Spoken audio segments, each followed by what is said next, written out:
nama miliyoona 7 ta'etu beela kanaan saaxilama jechuudha. Obboleeyyan kiyya siyaasaa yoo ta'e waan namaa ka haasa'u yoo ta'e nama ka xureessu yoo ta'e sheer gootanii nama addunyaatti dabarsuuf tokkoffaadha. Garuu amma saba kee obboleessa kee ilma kee haadha keetu dhumu jira. Especially nam Oromoo Harargee taate dirqama qabda. Nama qoodhuuf nama adda baasuuf miti emotional ta'ee haasa'utti hin jiru.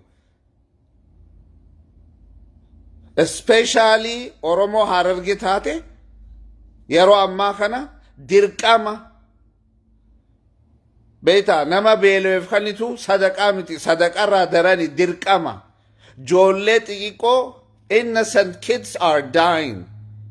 Namni gabbee haasa'u hin jiru. Namni keenya sarara Facebook irratti hoggaa laalu waa'ee baankii gamtaa Oromiyaa, waa'ee xayyaara Itoophiyaa Airlinesin kaapitaanni rafanii xayyaarri akkana ta'e waan faayidaan qabne hafarsaa jiran olii gad.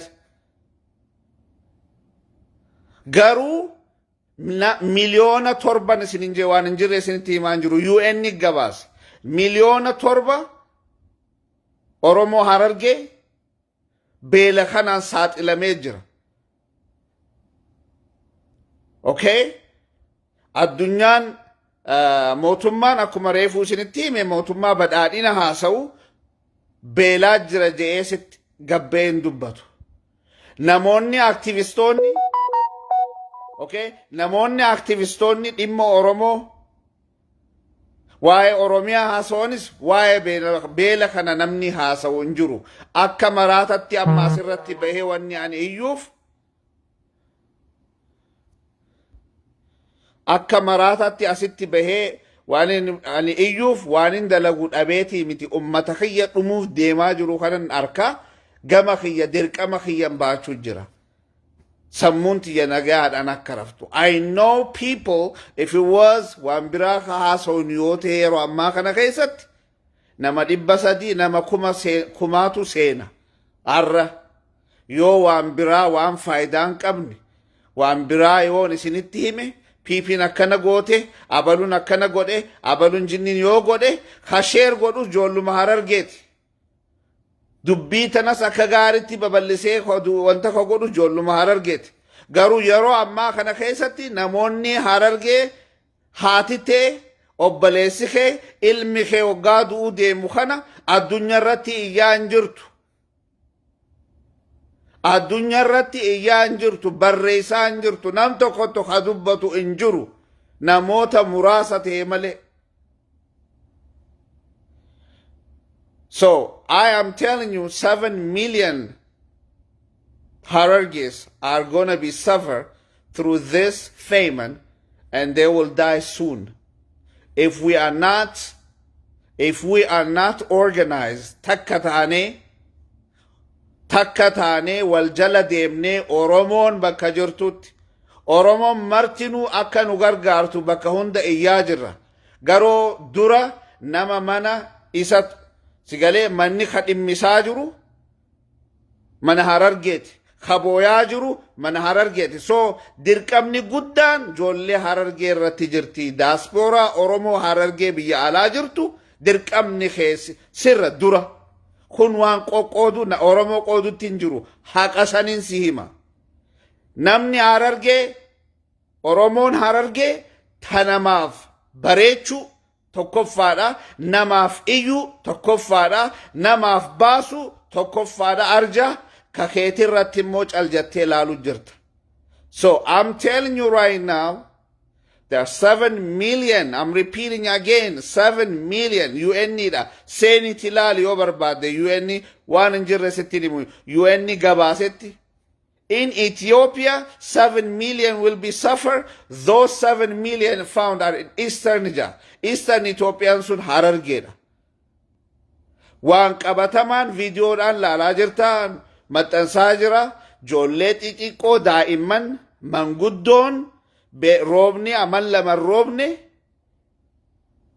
ijoollee xixiqqoo akkuma isin hime manguddoon they are suffering if we are not be there for them yoo isaanif in dhaqqabne ni du'an ega du'an booda asi yoo iyyite yoo booche faayidaan qabu yoo iyyite yoo booche faayidaan qabu yoo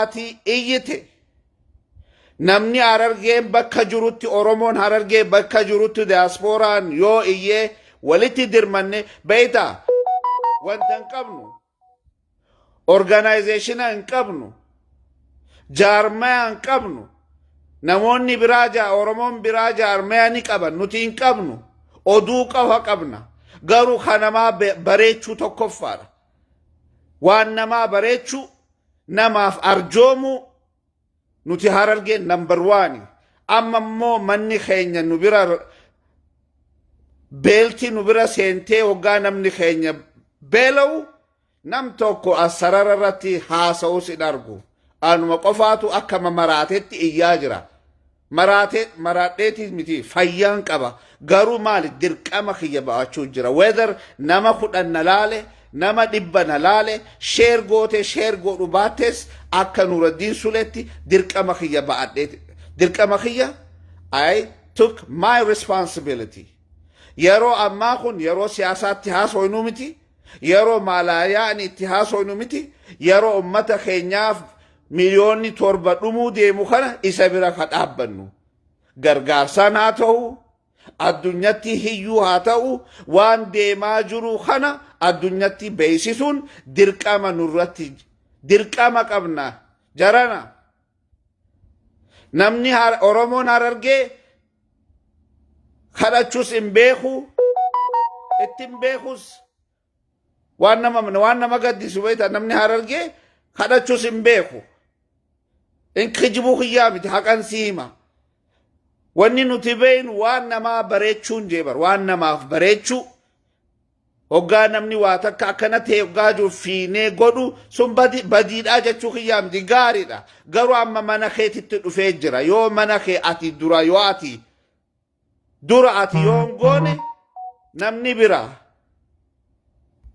yoo ati hin goone namni biraa dhufee na bira dhaabbata jetteen eegin ati dirqama qabdu ka dirqama qabu yeroo ammaa kanatti Oromoo Harargeedha Oromoon Harargee ka addunyaa irratti jirtu yeroo ammaa kana saba keetiif ka dhaabbattu Oromoo Harargeen 7 miliyoona 7 dhumuuf deema yoon dhaqqabneef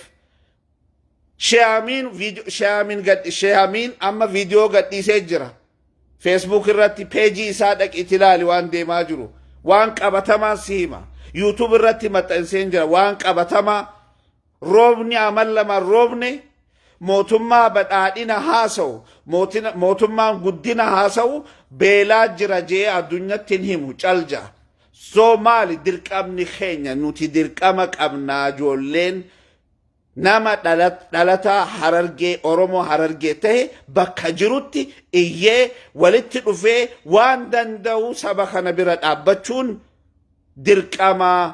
dirqama namooma dirqama biyyummaa dirqama diinaatis akka islaama yoo taates so please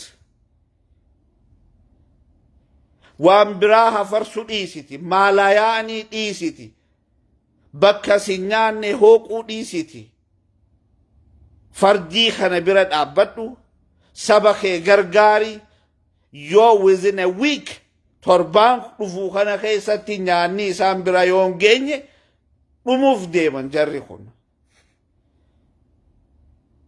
dhumuuf deemanin jea yeroo san ati amma yeroo dhuman booda yoo haasoytes faayidaan qabdu yeroo bal'inaa waa hundinuu gaariidha yeroo rakkoo irratti namni halaalamu dhiira jechuun rijaal dhiira namni tokko dhiira yookaan nama jabaadha jechuun nama yeroo rakkoo